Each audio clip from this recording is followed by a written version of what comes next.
Alright, ladies and gentlemen, a little disclaimer. The comments that are made in this particular song are personal observations, but not necessarily everyone's absolute truth or paradigm. So, just for the art of adult conversation and brain food and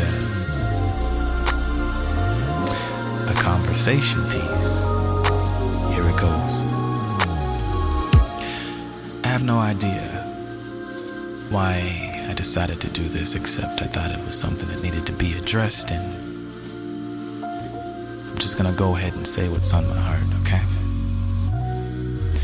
I often wonder how women must feel nowadays when men see them as nothing but breasts and butts and such, but what I want to discuss is much more deeper than that.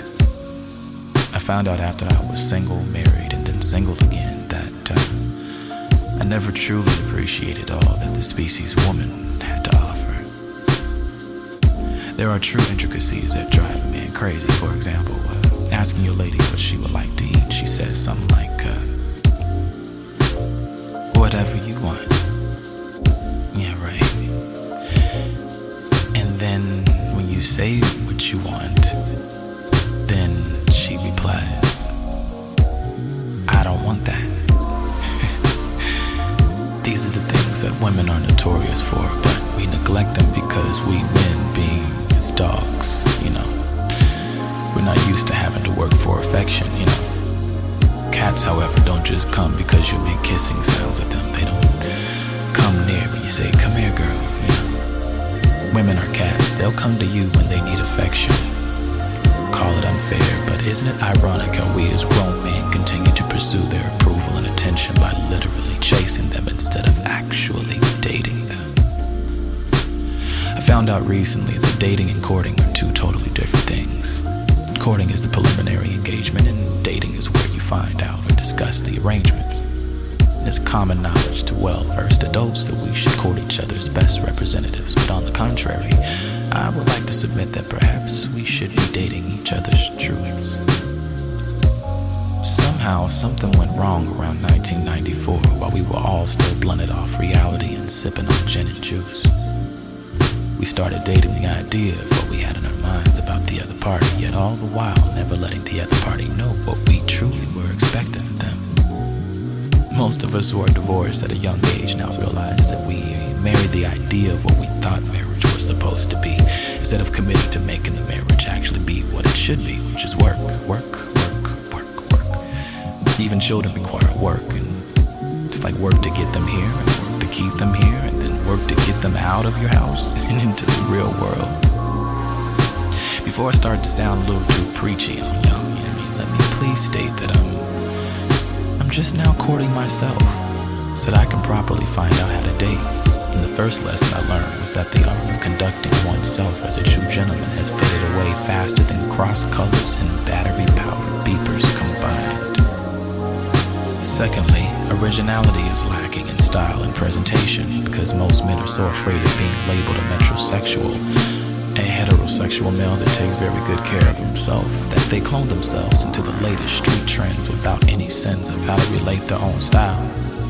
Many of the clothes that I choose to wear reflect me as an individual, though some men and women may find my inward security and forward fashion risk alarming and even perhaps have them question the very essence of my manhood.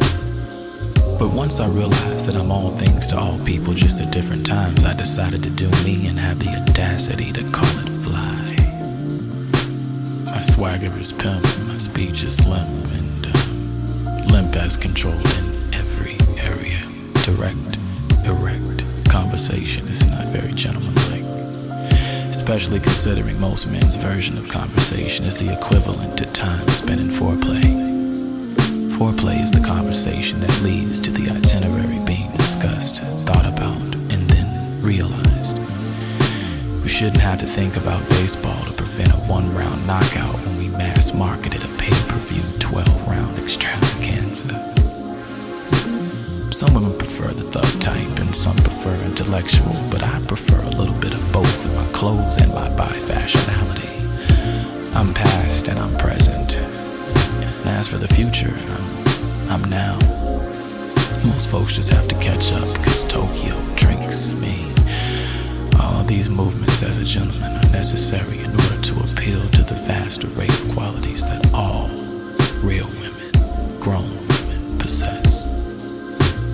Women want someone to listen to them, but they also prefer to be dogged a little bit too, so that an argument can arise, which will truly show if a man loves her enough to argue back. Women tell us to leave so that we'll stay, and women also expect us to understand all of this without training.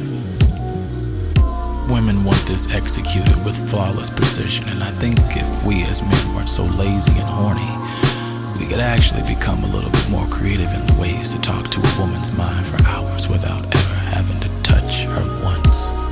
This can actually be accomplished. With that in mind, most men's accent and vocabulary files are so sparse and recessively benign that the truth is they don't know how to talk when you really listen. And when you really listen, you find out they can't talk. No one has challenged them to talk. I mean, more than a couple of drinks, a few shakes, and a dance floor, and off to bed. Just like Adam and Eve, everybody gives Eve a hard time, but it wasn't Eve's fault. This isn't the woman's fault, it's the man's fault. We have to respect them enough that even if their vision or mental capacity is impaired, we should respect them enough to not even think about taking it there, knowing that if she was sober, she would throw up. And that would mean, gentlemen, that the moaning you heard means you actually were just making her sick.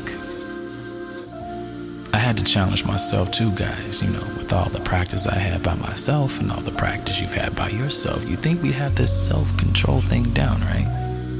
At least for 72 hours, right? Remember that, wives, every 3 days, okay? That's another issue that'll be addressed a little bit later. Gentleman is just what it says. Gentle men.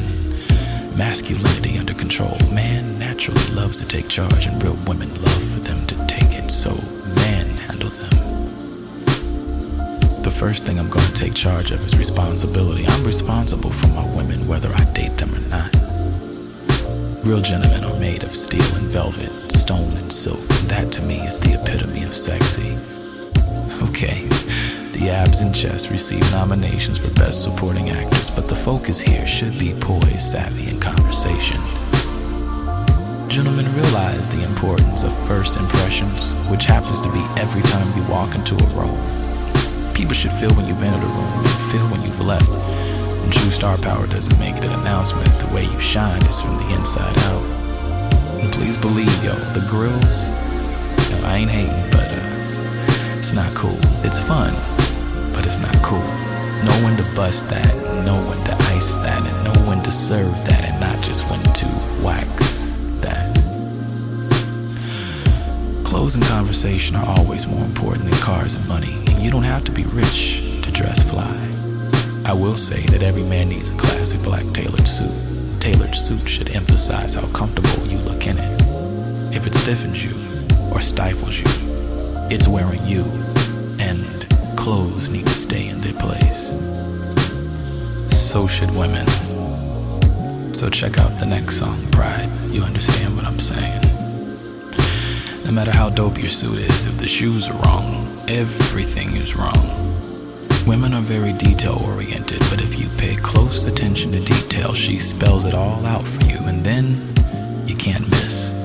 Unless, of course, she feels like changing her mind about that dress for the 40th time. That's all for now. I will be, no I am, a gentleman's gentleman. You've been wonderful this evening.